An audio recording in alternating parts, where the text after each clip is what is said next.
Ma peidan end taeva all.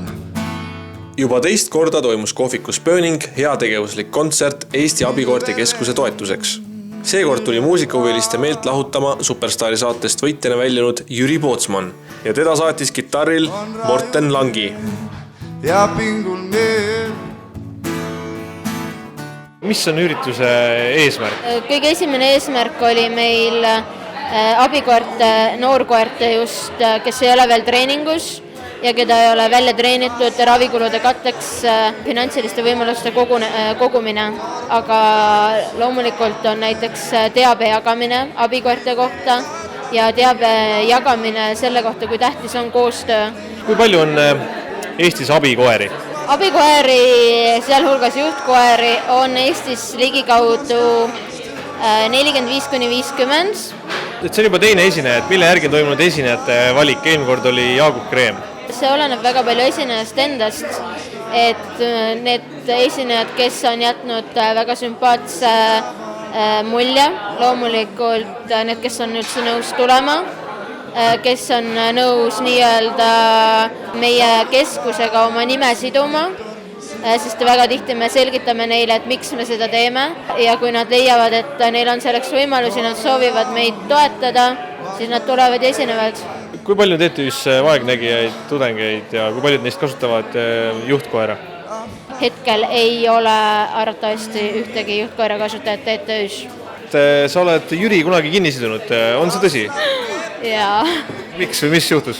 Vabaduse väljakul sidusin silmsüdametega kinni ja panin juhtkoeraga kõndima. Ja ei, ta sai väga hästi hakkama.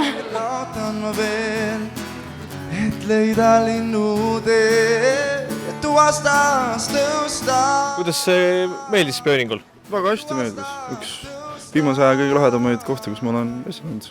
Mis on sinu suhe abikoortega? Olen ise paar aastat tagasi sattunud nende telki Vabaduse platsil suvel ja siis proovinud seal, kuna hästi ammal see, proovinud seal niimoodi, et mul pandi klapid ette ja siis kõndisin linna peal koos kutsuga. Kas koerast oli abi, kui sa seda proovisid? Muidugi oli, ja absoluutselt. Rääkis plaadist, plaat tuli just välja, mis tunne on, et kõige esimene plaat väljas? Tunne on ju ülihea selles mõttes, et see oli küll lühialbum, nüüd tuli välja, aga ma arvan, et järgmise aastal, ma tean, tuleb juba midagi pikemat ja midagi mahukamat. Et see tulevikuplaanidest korraks, et kas sa plaanid jätkata sooloartistina või sa mõtled, et võib-olla võiks teha mingi boybändi või midagi sellist? Muidugi, tegelikult meil on plaanis päris tõsiselt Superstaari ajast koos Miku ja Karl Gustavi ja Karl Mihkel Salongiga ja meil on selles mõttes nagu plaan on teha nagu bänd Sugar Boys ja Kannukesega ka. Et meil on selline plaan olemas. On sul mingit seost TTÜ-ga? Jaa, mu sõber käib seal. Õppige edasi. Kas on ka järgmine selline üritus juba plaani võetud ja välja valitud ka esineja? Kui me leiame ja kui keegi tahab ise tulla näiteks abikoorte keskuse juurde ja öelda, et ma tahan teie heaks esineda või mida iganes teha, et siis me oleme selleks alati nagu avatud. Abikoorte keskust on võimalik kõigil toetada. Info selle kohta leiab Abikoorte keskuse kodulehelt. Tuvastas tõusta.